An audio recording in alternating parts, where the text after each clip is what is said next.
여기 한성대학교에 한보안 요원이 있습니다. 매일 아침 4시 30분, 그는 캠퍼스를 지키기 위해 어둠 속을 걸어다니죠. 학생들은 그저 평범한 노인 경비원이라 생각했습니다. 그런데 어느 날, 대학 축제에서 갑자기 무대에 올라선 그의 모습에 모두가 놀라움을 금치 못했다고 합니다. 더욱 놀라운 건 그가 들고 있던 기타에서 흘러나온 첫 음이었죠. 무대는 순식간에 침묵에 빠졌고 그 자리에 있던 모든 사람들은 자리에서 일어날 수 없었다고 하는데요. 유명 밴드의 기타리스트가 갑작스러운 맹장염으로 쓰러진 그날, 아무도 무대에 설 용기를 내지 못하고 있었습니다. 그때 73세의 경비원이 천천히 무대로 걸어 올라갔고 그의 손가락이 기타 줄을 튕기는 순간 모든 것이 변했죠. 베트남 전쟁에서 배운 블루스와 재즈가 젊은 세대의 록과 만나 놀라운 하모니를 만들어냈다고 합니다. 하지만 이것은 시작에 불과했습니다. 그의 연주를 들은 한 여성이 갑자기 무대 앞으로 나섰고 그녀의 입에서 나온 한마디는 현장을 얼어붙게 만들었다고 하는데요.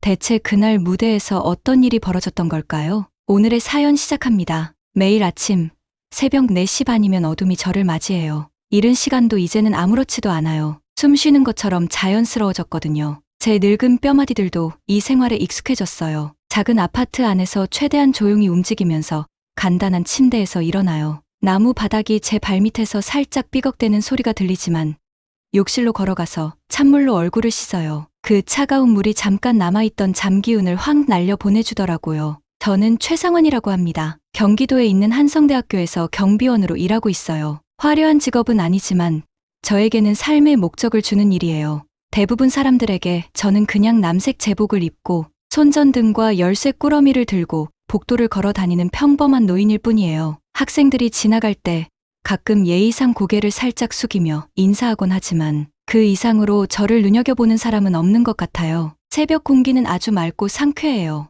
대학교로 향하는 길의 한산한 거리에는 배달 트럭 몇 대와 일찍 출근하는 몇몇 사람들 뿐이에요. 가로등 불빛이 도로 위에 긴 그림자를 들이우고 멀리서 지하철 첫 차가 출발하는 소리가 희미하게 들려와요. 제가 지키는 경비 초소는 대학교 정문 근처에 있는데요. 사방을 볼 수 있는 작은 창문들이 있는 작은 부스예요. 그런데 저는 그냥 경비원만은 아니에요. 저는 한 집안의 할아버지이기도 해요. 제 손녀인 신민지가 이 학교에서 공부를 하고 있거든요. 손녀가 이렇게 가까이 있다는 게 참 기쁘면서도 한편으론 걱정이 돼요. 매일 멀찌감치 그녀를 지켜보면서 최대한 티나지 않게 하려고 노력해요. 민지는 젊고 꿈이 가득한 아이예요. 특히 음악에 대한 열정이 대단하죠. 기타가 그녀의 늘 함께하는 친구인데 검은 기타 케이스에는 알록달록한 스티커들이 잔뜩 붙어 있어요. 민지는 설송나무 스노우이 파인 트리라는 밴드에 들어갔어요. 밴드 이름을 들으면 겨울 풍경이 떠오르지만 그들의 음악은 절대 평온하지 않아요. 그들의 음악은 시끄럽고 강렬해요. 재즈, 블루스, 록 같은 곡들이 복도를 울려 퍼지는데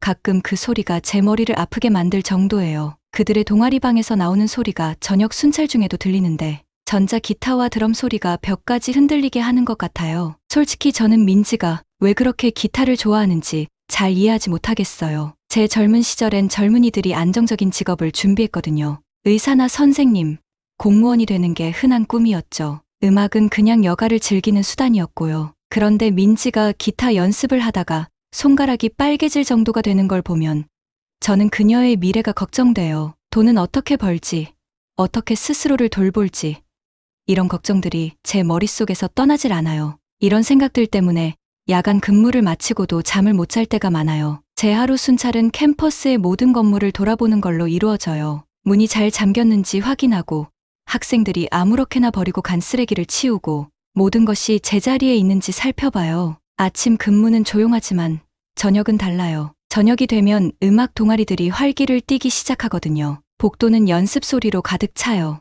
민지가 밴드 친구들과 함께 있는 걸 보면 다음 공연에 대해 웃고 떠들며 이야기하는 모습이 참 활기차 보여요. 그들은 자기 악기를 보물처럼 다루는데 특히 민지는 그녀의 전자 기타를 아주 소중하게 여기더라고요. 가끔씩 혼자 순찰하다 보면 베트남 전쟁 때 기억이 떠오르곤 해요. 60년대 후반에 제가 젊고 제 나름의 꿈으로 가득 찼을 때 참전했었죠. 전쟁은 모든 걸 바꿔버렸어요. 폭발음과 헬리콥터 날개 소리가 여전히 제 머릿속에 울려요. 그런데 요즘은 그 소리들이 복도에서 들리는 음악 소리와 이상하게 섞여서 들려요. 당시에는 저도 제 인생에 대한 다른 계획이 있었는데 전쟁이 모든 꿈을 지워버리고 생존만 남겨놨죠. 가장 외로움을 느낄 때는 민지가 친구들과 함께 있는 걸 볼 때예요. 음악을 통해 만들어진 그들만의 특별한 유대감은 제가 들어갈 수 없는 세계 같아요. 저는 민지가 현실의 냉혹함에 다치지 않기를 바라는 마음에서 이런저런 충고를 하지만 어쩌면 제 자신이 느낀 두려움을 그녀에게 투영하는 것일지도 모르겠어요. 민지에게 좀 더 실용적인 공부를 하라고 말하면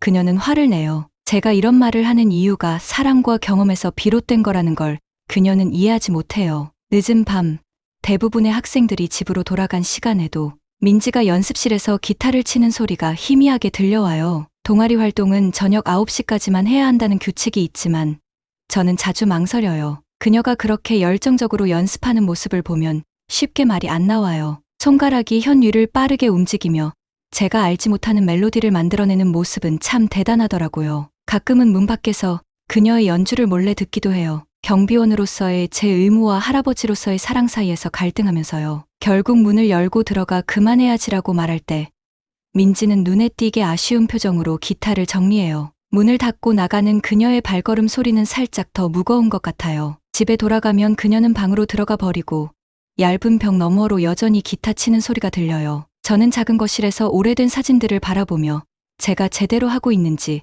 스스로에게 물어요. 경비 제복이 어떤 날에는 유난히 더 무겁게 느껴져요. 특히 제 손녀에게 영향을 미치는 규칙을 지켜야 할 때는 더 그렇죠. 하지만 저는 계속 제 자신에게 다짐해요. 다 그녀를 위한 거라고요. 세상은 꿈꾸는 사람들에게 친절하지 않으니까요. 제가 베트남에서 이 사실을 뼈저리게 배웠거든요. 그래도 민지가 기타 케이스를 메고 캠퍼스를 당당히 걸어가는 모습을 볼 때마다 마음 한구석이 저려와요. 제 자신의 포기한 꿈 때문인지 아니면 그녀가 제가 겪었던 실망을 똑같이 겪을까봐 두려운 건지 잘 모르겠어요. 내일은 또 다른 순찰의 하루겠죠. 또다시 멀리서 민지를 바라보며 제가 너무 엄격한 건지 아니면 부족한 건지 고민하겠죠. 하지만 지금은 그냥 제 순찰을 계속해요. 학생들이 흘리고 간 종이 조각을 줍고 잠긴 문을 확인하고 텅 빈 복도에 희미하게 남아있는 기타 소리를 들으면서요. 한성대학교에서 시작된 그날 아침은 평소와 다르지 않았어요. 저는 늘 하던 대로 아침 순찰을 돌면서 잠긴 문들을 확인하고 혹시 공부방에서 잠든 학생은 없는지 살피고 있었죠. 해가 떠오르면서 하늘이 은은한 주황빛으로 물들기 시작할 때쯤 연습실 쪽에서 음악 소리가 들려왔어요. 그 소리는 분명 민지일 거라고 생각했어요. 이렇게 일찍 와서 연습할 학생은 민지 말고는 없었거든요. 클럽방 문 앞에 도착했을 때 작은 창문으로 그녀가 보였어요. 기타를 들고 혼자 앉아 있었는데 손가락이 기타 줄 위를 천천히 움직이고 있었어요. 그녀는 종종 연습을 멈추고 앞에 놓인 악보를 들여다보곤 했어요. 같은 부분을 반복해서 연주했는데 실수를 할 때마다 고개를 흔드는 모습이 보였죠. 그녀에게 집에 가서 쉬라고 말하고 싶었지만 뭔가 저를 멈추게 했어요. 아마도 그건 그녀 얼굴에 가득한 집중된 표정 때문이었을 거예요. 아니면 기타 줄을 다루는 그녀의 손길 때문이었을지도 모르겠어요. 마치 소중한 보물을 다루는 사람처럼 조심스러워 보였거든요. 저는 문 앞에 서서 그녀를 지켜봤어요. 그러면서 베트남 전쟁 때 제가 영어를 배울 때를 떠올렸어요. 그때도 저는 새로운 단어가 입에서 자연스러워질 때까지 연습하고 또 연습했거든요. 그날 저녁 민지는 손가락에 밴드를 감고 집에 돌아왔어요. 얼굴은 피곤해 보였지만 무언가에 들뜬 듯 반짝이는 표정이었어요. 제가 무슨 일이 있었냐고 묻자 그녀는 자랑스럽게 물집 잡힌 손가락을 보여주며 설명했어요. 기타 줄 때문에 살이 벗겨졌다고요. 그녀는 몇 시간 동안 핑거 스타일 패턴을 연습했다고 말했어요. 사실 저는 핑거 스타일이 뭔지 몰랐지만 기타 줄이 문질러져 벗겨진 그녀의 손가락을 보니 정말 많이 연습했겠구나 싶었어요. 할아버지, 그녀가 말했어요. 피곤함에도 불구하고 눈빛은 빛나고 있었죠. 스노위 파인 트리가 학교 축제에서 공연하게 됐어요. 두어벨이랑 같이요. 그녀는 두어벨이라는 밴드 이름을 말할 때 금덩이를 얘기하는 것처럼 들떠 보였어요. 그런데 저는 그 밴드를 들어본 적이 없었거든요. 민지는 두어벨이 유명한 재즈 블루스 록 그룹이라면서 기타 솔로가 정말 뛰어난 밴드라고 설명했어요. 민지는 계속 얘기했어요. 도리안 스케일, 크로매틱 스케일, 코드 진행 같은 낯선 단어들이 쏟아졌어요. 그 단어들을 듣자 옛날 기억들이 떠올랐어요. 베트남에서 전쟁 통역사로 일할 때 미국 병사들이 음악 이론에 대해 이야기하던 모습이 떠오른 거예요. 저녁 시간에 기타를 연주하며 서로 다른 스케일이나 코드를 가르쳐주곤 했죠. 저는 조용히 듣고 배우면서도 그런 기억을 누구에게도 말한 적이 없었어요. 하지만 저는 민지에게 아무 관심도 없는 척하면서 잔소리를 했어요. 그렇게 시끄러운 음악에 시간 낭비해서 뭐해? 라고요. 그걸로 어떻게 좋은 직업을 구할 건데. 기타 친다고 밥이 나오는 것도 아니잖아. 민지의 눈빛이 조금 흐려졌고 그 모습을 보니 가슴이 찌르르 아팠어요. 마치 기쁨을 가져다 줄지도 모를 무언가를 밀어내며 느껴지는 그 익숙한 아픔처럼요. 그 후 몇 주 동안 클럽방은 민지의 두 번째 집이 됐어요. 민지와 그녀의 밴드 친구들은 매일 몇 시간씩 연습했어요. 저는 순찰을 돌면서 그들이 같은 곡을 반복해서 연습하는 소리를 들을 수 있었어요. 연주가 잘 맞을 때면 흥분한 목소리가 복도까지 들려왔죠. 그 연습실에서 들려오는 소리는 제가 베트남에서 들었던 음악과는 달랐어요. 미국 병사들은 주로 단순한 곡들을 연주했었는데 민지의 밴드는 훨씬 더 복잡한 곡들에 도전하고 있었어요. 재즈와 록을 섞고 블루스 요소도 추가했어요. 그 소리는 전쟁 중에 밤늦게 라디오에서 들었던 음악들을 떠올리게 했어요. 어느 저녁에는 민지가 클럽방에서 혼자 어려운 곡을 연습하고 있었어요. 그녀의 일렉 기타는 작은 연습용 앰프에 연결되어 있었고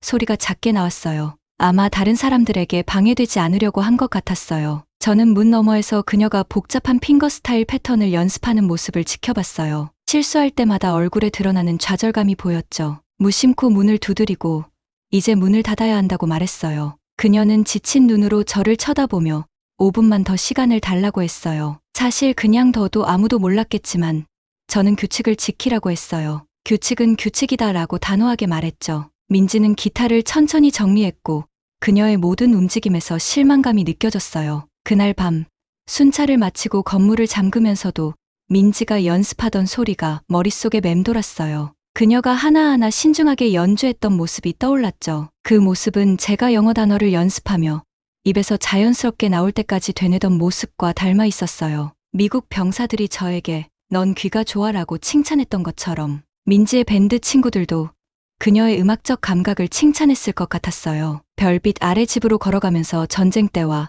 그 이후의 영어가 제게 얼마나 큰 도움이 되었는지 생각했어요. 영어는 제게 없었을 기회를 만들어줬거든요. 그래서 민지의 기타 연주도 제 영어처럼 처음엔 실용적이지 않아 보이지만 새로운 가능성을 열어줄지도 모른다고 생각했어요. 하지만 금방 그 생각을 떨쳐냈어요. 요즘 세상은 너무 경쟁적이고 냉혹하니까요. 꿈은 위험한 거라고 실망을 가져다 줄 수 있다고 생각했어요. 집에 도착하니 민지가 방 안에서 소리를 죽이고 일렉 기타를 연습하는 소리가 들렸어요. 앰프를 연결하지 않아 작은 소리였지만 그녀가 아까 연습하던 그 어려운 부분을 여전히 연습하고 있다는 걸 알 수 있었어요. 그녀의 그 열정은 젊었을 때의 저를 떠올리게 했어요. 다만 저는 음악이 아니라 생존에 열중했었죠. 그녀의 방문 앞에서 한참을 서 있었어요. 기타 줄을 조용히 튕기는 소리를 들으면서요. 하지만 아무 말도 하지 않고 결국 돌아섰어요. 저는 단순한 소음 민원이 이렇게 모든 걸 바꿔놓을 줄은 정말 몰랐어요. 그날 저녁도 한성대학교 보안순찰을 돌던 평범한 날처럼 시작했어요. 가을 공기가 점점 차가워지고 있었고 대부분의 학생들은 이미 집으로 돌아간 상태였어요. 남아있는 건 몇 개의 동아리 방에서 새어나오는 불빛뿐이었죠. 그중 하나는 민지가 속한 밴드가 연습하는 방이었어요. 어둑한 복도를 지나고 있는데 익숙한 드럼 소리와 기타, 리프가 설송나무 밴드 연습실에서 흘러나오는 게 들렸어요. 음악 소리가 그렇게 크진 않았지만 일정하고 끊임없이 이어졌어요. 그냥 지나가려던 참에 옆방에서 갑자기 환한 목소리가 터져 나왔어요. 영화 동아리 학생들이 방에서 뛰쳐나오면서 얼굴이 온통 화로 붉게 달아올라 있었어요. 그들의 회장은 키가 크고 두꺼운 안경을 쓴 학생이었는데 밴드 방을 향해 성큼성큼 걸어가더라고요. 다른 3명의 동아리원들도 그의 뒤를 따르고 있었어요. 저는 뭔가 일이 벌어질 것 같은 예감의 발걸음을 재촉했어요. 그런데 제가 그들에게 닿기도 전에 영화 동아리 회장이 이미 밴드 방 문을 벌컥 열어젖혔어요. 음악이 갑자기 멈췄어요. 그 정적 속에서 영화 동아리 회장의 목소리가 높게 울렸어요. 그는 밴드의 연습 때문에 자기네가 영화를 제대로 상영하거나 토론할 수 없다고 불평했어요. 동아리 방 사이의 벽이 너무 얇아서 드럼 소리와 기타 소리가 마치 작은 지진처럼 자기네 방을 흔든다고 했죠. 민지와 밴드 멤버들은 자신들을 변호하려 했어요. 곧 있을 축제를 위해 연습이 필요하다고 설명했지만 영화 동아리 학생들은 들으려 하지 않았어요. 곧 양측은 서로를 향해 소리를 지르기 시작했어요. 누군가 누군가를 밀치는 모습도 보였는데 누가 먼저 시작했는지는 잘 보이지 않았어요. 그때 저는 이제 나서야겠다고 판단했어요. 저는 급히 앞으로 나아갔어요. 보안 요원 유니폼이 제게 약간의 권위를 더해주었죠. 군 복무 시절 단련된 제 목소리가 혼란스러운 분위기를 단칼에 끊어냈어요. 모두 멈추고 조용히 하라고 명령했어요. 대부분의 학생들은 갑작스러운 저희 등장에 얼어붙은 듯 가만히 섰어요. 하지만 이미 갈등은 너무 멀리 가버린 뒤였어요. 영화 동아리원 중 한 명이 휴대전화로 경찰에 신고를 했더라고요. 몇 분 후 캠퍼스 근처에서 들려오는 사이렌 소리가 점점 가까워졌어요. 경찰관 몇 명이 건물 안으로 들어오는 걸 보면서 저는 마음이 무거워졌어요. 경찰은 관련된 모든 사람의 진술을 받았고 저도 그중 한 명이었어요. 결국 우리는 모두 근처 경찰서로 가서 공식적으로 사건 보고서를 작성해야 했어요. 경찰서에서 진술서를 작성하는 내내 저는 민지를 계속 지켜보게 되더라고요. 민지는 플라스틱 의자에 웅크리고 앉아 평소 기타 줄 위에서 자신감 넘치던 손이 약간 떨리는 모습으로 진술서를 쓰고 있었어요. 그녀의 눈엔 두려움이 가득했어요. 그 두려움은 처벌에 대한 것이 아니라 이번 사건으로 인해 축제에서 공연할 그녀의 꿈이 무너질까봐 느끼는 두려움 같았어요. 결국 경찰은 경고만 주고 우리를 모두 돌려보냈어요. 캠퍼스로 돌아오는 길은 무거운 침묵으로 가득했어요. 영화 동아리원들은 각자 흩어졌고 민지의 밴드 멤버들은 조용히 악기를 정리했어요. 저는 모두가 떠난 후에도 복도에 한참을 서 있었어요. 이런 일이 다시 벌어지지 않도록 제가 뭘 할 수 있을지 계속 생각했어요. 그때 며칠 전 보안데스크 근처 창고에서 봤던 달걀판 더미가 떠올랐어요. 누군가 캠퍼스 행사가 끝나고 남은 걸 거기에 놔둔 건데 저는 그걸 버려야겠다고 생각했던 참이었거든요. 그런데 동아리 방 사이 얇은 벽을 떠올리며 갑자기 아이디어가 떠오르더라고요. 그날 밤 저는 밴드 연습실에서 일을 시작했어요. 제 늙은 손은 떨렸지만 달걀판을 조심스럽게 자르고 배치하면서 벽을 하나하나 덮기 시작했어요. 군 시절 통신 벙커에서 사용했던 비슷한 기술을 떠올리며 이게 소음을 줄이는데 도움을 줄 거라 확신했어요. 다만 그 시절 기억은 되도록 떠올리지 않으려 했어요. 접착제로 인해 손가락이 끈적끈적해졌고 높은 부분을 덮으려고 하다 보니 허리가 아파왔어요. 오랜 세월 동안 열심히 일해서 생긴 두꺼운 굳은 살 때문에 달걀판이 제대로 붙었는지 손끝으로 느끼기도 힘들었어요. 그래도 민지가 경찰서에서 보였던 두려움에 가득 찬 얼굴이 계속 떠올라 손을 멈출 수가 없었어요. 그녀의 음악을 완전히 지지하진 않지만 그런 고통을 또 겪게 할 순 없었거든요. 이 방음 작업이 완벽하진 않을 거라는 걸 알았지만 적어도 소음이 조금이라도 줄어들면 도움이 될 거라고 생각했어요. 새벽이 다가올 즈음 드디어 작업을 마쳤어요. 벽은 달걀판으로 빼곡히 덮여 이상하게 보였지만 박수를 쳐보니 소리가 확실히 전보다 덜 울리더라고요. 정리하고 학생들이 오기 전에 떠났어요. 나중에 민지의 밴드가 그 방음 처리를 발견했을 때 모두 정말 놀라워했대요. 민지가 저에게 와서 이야기를 나누려 했지만 저는 그냥 고개를 저으며 보안 문제 때문이라고 둘러댔어요. 소음이 줄면 민원도 줄고 그러면 제 일이 편해진다고 했죠. 하지만 사실 제 마음속 깊은 곳에서는 알았어요. 이건 제 일을 덜어내기 위해서가 아니었어요. 제가 말로는 표현하지 못하더라도 손녀의 꿈을 지키고 싶었던 거예요. 그날 저녁 달걀판으로 덮인 벽 안에서 연습하는 민지의 밴드를 지켜보며 가끔은 말이 아닌 행동으로 사랑을 보여주는 게 가장 좋은 방법일 수도 있다는 걸 깨달았어요. 대학 축제 날이 밝은 햇살과 시원한 바람과 함께 찾아왔어요. 저는 평소보다 일찍 새벽 3시부터 순찰을 시작했어요. 캠퍼스는 이미 활기가 넘쳤고 학생들이 다채로운 텐트와 부스를 준비하느라 분주했어요. 음식 장사하는 분들도 장비를 옮기느라 바빴고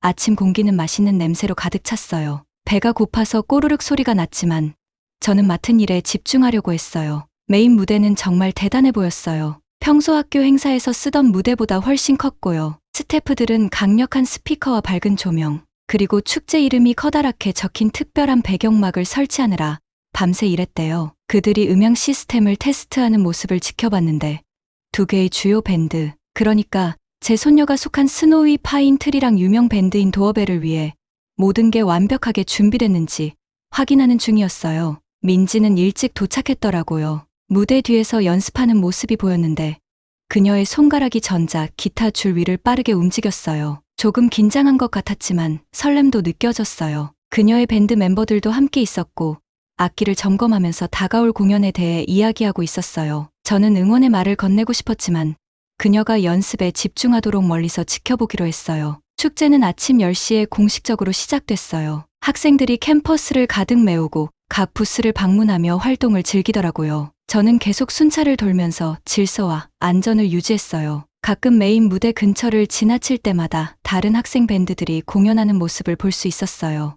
음악 소리가 제 취향에는 조금 시끄럽긴 했지만 젊은 사람들이 그걸 즐기는 모습이 참 보기 좋더라고요. 오후 2시쯤에 예상치 못한 일이 생겼어요. 축제 진행자가 걱정스러운 표정으로 무대에 올라 마이크를 잡고 일정이 지연된다고 발표했어요. 처음에는 단순히 기술적인 문제인 줄 알았어요. 그런데 곧 소문이 빠르게 퍼졌는데 도어벨의 메인 기타리스트가 갑자기 심한 복통을 겪고 병원에 실려갔다는 거였어요. 사람들은 맹장염일지도 모른다고들 했어요. 민지는 그 소식을 듣고 얼굴이 창백해졌어요. 그녀의 밴드는 도어벨과 함께 공연하기로 되어 있었는데 이제 모든 게 엉망이 될 것처럼 보였거든요. 축제 주최자들은 급히 모여서 대책을 논의하기 시작했어요. 진행자는 마이크를 다시 잡고 관객 중에서 기타를 칠 줄 아는 사람이 있는지 물어봤어요. 그런데 군중들은 조용해졌고 몇몇은 발만 동동 구를 뿐 아무도 나서지 않았어요. 그 순간 제 마음속에서 무언가 꿈틀거렸어요. 제 손녀의 꿈이 무너지는 걸 가만히 보고 있을 수 없었거든요. 별다른 생각 없이 무대로 걸어갔어요. 제가 입고 있던 보안요원 유니폼이 무겁게 느껴지더라고요.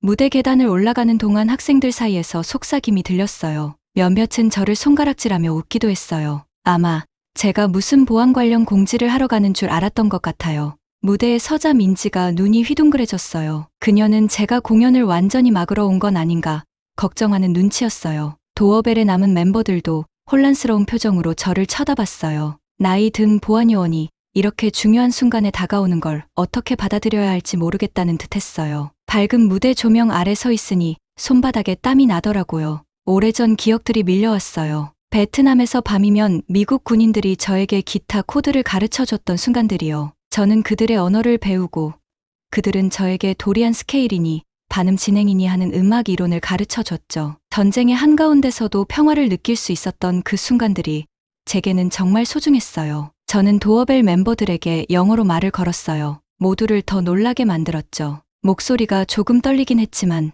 그들의 곡이 어떤 키로 연주되는지 물어봤어요. 그들은 서로 눈치를 주더니 아마 농담인가 싶었겠죠. 하지만 선택의 여지가 없었어요. 기타리스트가 없으니 누군가는 연주해야 했으니까요. 그들의 드러머가 아픈 멤버의 기타를 제게 건넸어요. 손에 들어온 기타가 너무나도 익숙했어요. 수십 년 동안 제대로 연주한 적은 없었지만요. 낡은 제 손가락은 굳어 있었지만 기타 줄을 조율하며 스트랩을 조정했어요. 군중은 점점 더 많아졌고 모두 호기심 어린 눈빛으로 저를 쳐다봤어요. 제 자신이 웃음거리가 될지 아닐지 내기를 하는 것 같았어요. 드러머가 첫 곡의 카운트를 시작했을 때 저는 잠깐 눈을 감았어요. 기타가 제 손에서 살아나는 것처럼 느껴졌어요. 오랜 친구를 다시 만난 것처럼요. 제 손가락은 오래도록 잠자고 있던 음들을 찾아갔어요. 첫 음 몇 개는 조심스러웠지만 뭔가가 제 안에서 딱 맞물리는 느낌이었어요. 기타 소리는 점점 강렬해지고 자신감이 붙었어요. 젊은 시절 몰래 연습했던 시간들이 하나둘 되살아났어요. 베트남에서 배웠던 블루스 스케일이랑 미국 병사들에게 배운 록 패턴들이 자연스럽게 어우러졌어요. 나이 들고 거칠어진 제 손가락은 모든 움직임을 기억해내고 있었어요. 기타의 소리는 드럼을 뚫고 울려 퍼졌고 제가 겪었던 전쟁터, 잃어버린 친구들, 그리고 깊이 묻어둔 꿈들이 하나씩 되살아나는 것 같았어요. 눈을 떠보니 민지가 저를 바라보고 있었어요. 놀란 표정으로 입을 벌리고 있었죠. 다른 밴드 멤버들도 제 연주를 따라가기 시작했어요. 음악은 축제장을 가득 채웠고 군중들은 더 이상 웃지 않았어요. 이제는 모두가 조용히 서서 나이 든 보안요원의 기타 소리를 듣고 있었어요. 그 순간만큼은 제가 단순히 손녀의 미래를 걱정하는 할아버지도 순찰을 도는 보안요원도 아니었어요. 한때 저도 음악을 꿈꿨던 사람이었고 전쟁의 어두운 날들 속에서 기타 줄에서 위로를 찾았던 사람이었어요. 제가 연주한 음 하나하나에는 그 기억의 무게, 잃어버린 기회에 대한 아픔, 그리고 새로운 시작에 대한 희망이 담겨 있었어요. 무대 위에 서서 제 손가락이 기타 줄 위를 마치 따로 움직이는 것처럼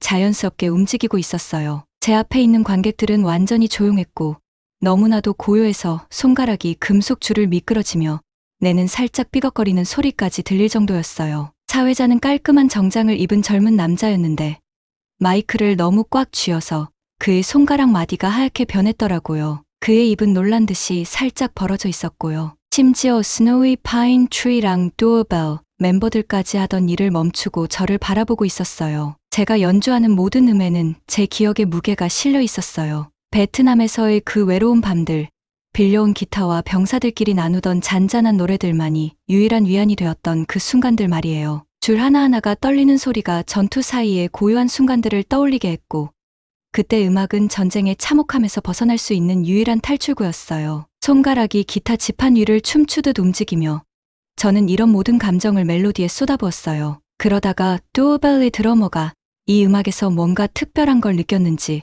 조용히 연주를 시작했어요. 처음에는 아주 부드럽게 마치 빗방울 떨어지듯이 연주하더니 점점 강렬하게 제 리듬에 맞춰갔어요. 그때 제가 민지와 눈이 마주쳤어요. 그녀는 무대 옆에 서서 자신의 기타를 꽉 쥐고 있었고 눈에는 눈물이 고이기 시작했어요. 제가 걱정했던 슬픔이나 부끄러움의 눈물이 아니라 뭔가 다른 의미를 가진 눈물 같았어요. 민지는 아무 말 없이 앞으로 나와서 저와 함께 연주를 시작했어요. 그녀의 기타 소리가 제 기타와 완벽하게 어우러졌고 마치 새 두 마리가 아침에 함께 노래하는 것 같았어요. 우리는 함께 연습해 본 적도 없고 음악에 대해 제대로 얘기해 본 적도 없었는데 그 순간에는 서로를 완전히 이해하고 있는 듯 했어요. 우리의 합주가 따뜻한 봄바람을 타고 캠퍼스 전체로 퍼져나갔어요. 마지막 음이 사라지자 잠깐 동안 완전한 정적이 흘렀어요. 모두 숨을 멈춘 듯한 그런 느낌이었어요. 그러더니 마치 해변에 파도가 밀려오는 것처럼 박수가 터져 나왔어요. 처음에는 천천히 시작되더니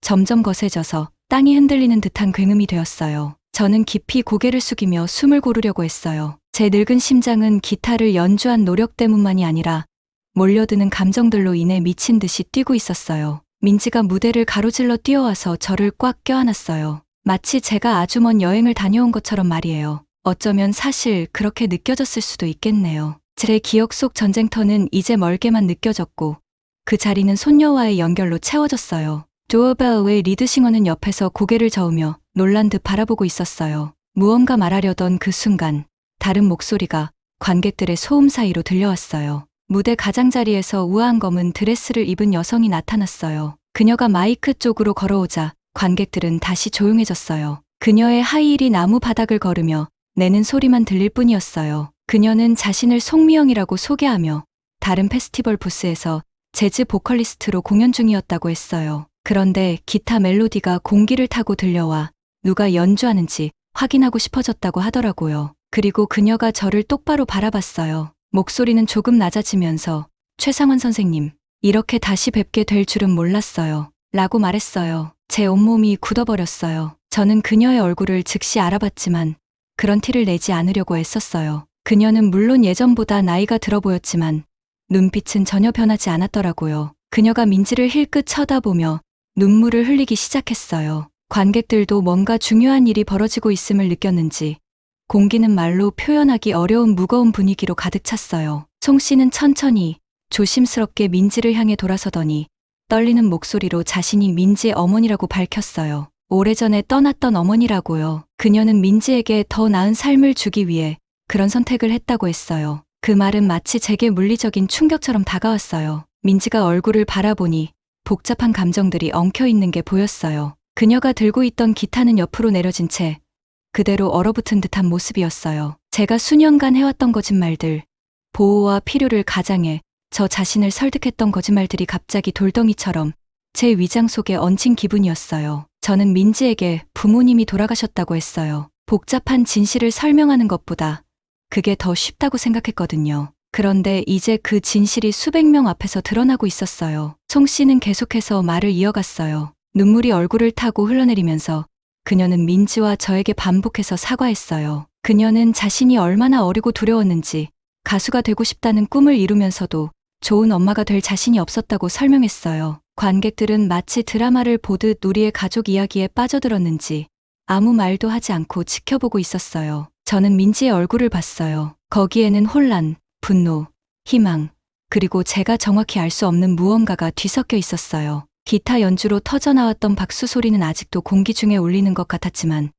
이제는 그것도 전혀 다른 시간에 일어났던 일처럼 느껴졌어요. 우리를 하나로 묶어줬던 음악이 이제는 우리의 비밀까지 세상에 드러내고 있었어요. 축제의 밝은 조명 아래 손녀와 그녀의 오래전 잃어버린 어머니 사이에 서서 저는 이 순간이 모든 것을 바꿀 거라는 걸 깨달았어요. 좋든 나쁘든 이제 이전으로 돌아갈 수는 없겠구나 싶었어요. 관객들은 여전히 침묵을 지켰고 우리의 가족사가 펼쳐지는 모습을 숨죽인 채 바라보고 있었어요. 어떤 사람들은 공공연히 눈물을 흘리기도 했고 또 어떤 사람들은 이처럼 개인적인 순간을 목격하고 있다는 사실에 불편한 기색을 보이기도 했어요. 하지만 아무도 자리를 떠나지 않았어요. 수백 쌍의 눈이 우리의 작은 가족 드라마에 고정되어 있었고 저녁 햇살이 축제 현장에 긴 그림자를 드리우고 있었어요. 그 순간 음악이 수년간의 침묵으로는 할 수 없었던 일을 했다는 걸 깨달았어요. 우리 사이의 벽을 무너뜨리고 진실을 마주하게 만들었어요. 전쟁 중에 제게 위안을 주었던 같은 기타 줄이 이제는 우리 가족의 과거를 현재로 끌어들였어요. 저는 그 자리에 서서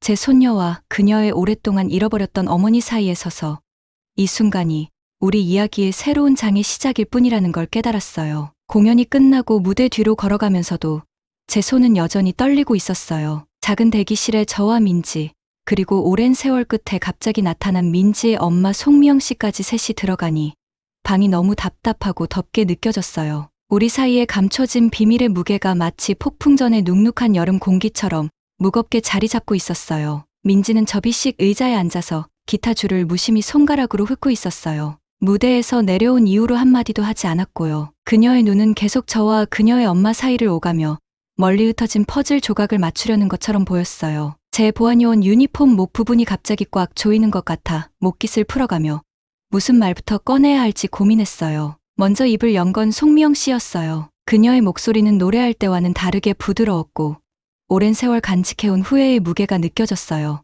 그녀는 자신이 23살 때 민지를 낳았다고 했어요. 서울의 작은 클럽들에서 재즈 가수로 성공하기 위해 애쓰던 시절이었다고요. 하루하루가 길고 수입은 부족했으며 어린 딸을 제대로 돌볼 수 없을지도 모른다는 두려움 속에 살았대요. 민지가 3살이 되었을 때 전문 밴드에 들어갈 기회가 찾아왔지만 대신 계속 여행을 다녀야 했대요. 그래서 민지를 저와 할아버지에게 맡기는 게 불확실한 생활보다는 더 안정적인 환경을 줄 거라고 생각하며 가슴 아픈 선택을 했다고 했어요. 민지가 그 이야기를 들으면서 어떻게 반응할지 궁금해서 그녀의 얼굴을 지켜봤어요. 눈물은 그녀의 뺨을 타고 흘렀지만 닦으려 하지 않았어요. 눈물은 기타 위로 떨어져 반질거리는 나무 표면에 어두운 작은 점을 만들었어요. 제가 오랫동안 숨겨왔던 진실이 드디어 밝혀지고 있었어요. 저는 민지의 부모님이 어릴 적 사고로 돌아가셨다고 거짓말했었어요. 그녀에게 엄마가 음악 경력을 위해 그녀를 떠난 사실을 설명하는 것보다 그게 더 쉬울 거라고 생각했었죠. 하지만 이제야 그게 얼마나 큰 잘못이었는지 알겠더라고요. 대기실 거울에 비친 셋의 모습이 눈에 들어왔어요. 유니폼을 입은 늙은 보안요원인 저, 우아한 검정 드레스를 입은 유명 재즈 가수 송미영 씨, 그리고 기타를 방패 삼아 꼭 끌어안고 있는 젊은 민지. 우리는 음악으로 연결된 새 세대였어요. 그런데 저는 그 연결고리를 오랫동안 부정해왔던 거죠. 그 아이러니가 뼈아프게 다가왔어요. 마침내 민지가 입을 열었어요. 아주 작은 소리였지만요. 그녀는 기타를 연습하던 외로운 밤들에 대해 이야기했어요. 음악이 왜 자신에게 그렇게 중요한지 누군가 이해해주기를 바랐다고 했어요. 가끔 대학교 음악 건물 근처에서 연주하곤 했다고. 공연하러 온 음악가들 중 혹시 엄마가 있을지도 모른다고 생각하면서요. 제가 늦게까지 연습한다고 혼내고 더 실용적인 일에 집중하라고 했던 순간들이 떠올랐어요. 저는 그녀의 엄마가 느꼈던 두려움을 똑같이 그녀에게 투영하고 있었던 거였어요. 갑자기 제 눈에서 눈물이 터져 나왔어요. 예고도 없이 갑작스러웠죠. 민지가 저에게 자신의 음악을 들려주려 했던 순간들마다 제가 그녀를 밀어냈던 기억이 떠올랐어요. 베트남 전쟁의 기억이 저를 안정을 갈망하게 만들었고 고통으로부터 멀어질 수 있는 안정적인 길을 찾게 했거든요. 그런데 그녀를 지키려다 결국 다른 형태의 상처를 준 거였어요. 그때 문을 두드리는 소리가 우리의 감정적인 순간을 끊었어요. 말끔한 정장을 입은 남자가 들어왔어요. 오늘 밤 제가 대신 연주한 밴드 도어벨의 대표자였어요. 그는 방해가 되는 걸 미안해했지만 우리를 모두 놀라게 할 제안을 했어요. 밴드에서 서울에서 열리는 다가오는 콘서트에 특별 게스트로 저를 초대하고 싶다는 거였어요. 전장에서 배운 옛 미국 블루스 기법을 제 연주에 녹여낸 방식이 특히 인상 깊었다고 했어요. 민지의 눈이 드디어 처음으로 빛났어요. 그제야 그녀의 엄마도 미소를 지으며 고개를 끄덕였고요. 저도 깊이 생각하기 전에 이미 동의하고 있었어요. 이제는 과거의 아픈 기억들과 음악에서 느꼈던 기쁨을 외면하지 않아야 할 때라는 생각이 들었어요. 그 후 몇 주간 우리 작은 아파트에는 많은 변화가 생겼어요. 이전까지 집을 가득 채웠던 침묵은 이제 음악으로 대체됐어요. 송미영 씨는 정기적으로 집에 찾아와서 직접 만든 음식을 가져오고 그녀의 유랑 시절 이야기를 들려줬어요. 민지는 새롭게 배우고 있는 핑거스타일 기법을 보여줬고 가끔 저는 전쟁 시절 배운 옛 노래들을 공유했어요. 우리는 음악을 공통된 언어로 삼아 다시 가족이 되는 법을 배워가고 있었어요. 여전히 캠퍼스를 순찰하며 보안요원으로 일하고 있지만 제 안에 무언가가 달라졌어요. 스노우 파인트리가 연습하는 동아리 방을 지나갈 때 더 이상 조용히 하라고 말할 필요를 느끼지 않았어요. 대신 가끔 문 앞에서 잠시 멈춰서서 음악을 들으며 그 무대에 서서 마음껏 연주하던 느낌을 떠올리곤 했어요. 전쟁에서부터 그 축제 밤까지 지나온 모든 시간을 되돌아보면 한 가지 꿈이 어떻게 오래된 상처를 치유할 수 있는지 알 것 같아요. 음악은 늘 그 자리에 있었어요. 전쟁 중에 들리던 미군들의 노래 속에서, 민지의 늦은 밤 연습 속에서, 그리고 그녀, 엄마의 재즈 공연 속에서요. 저는 민지가 불안정한 삶을 살지 않도록 보호하려고 애썼지만 그 과정에서 그녀가 진짜 길을 찾지 못하게 막을 뻔했어요. 다가오는 도어벨의 콘서트는 제게 두 번째 기회처럼 느껴져요. 전장에서 잃어버린 친구들을 기리는 기회이자 민지에게 좋아하는 일을 받아들이는데 늦은 때란 없다는 걸 보여줄 기회예요.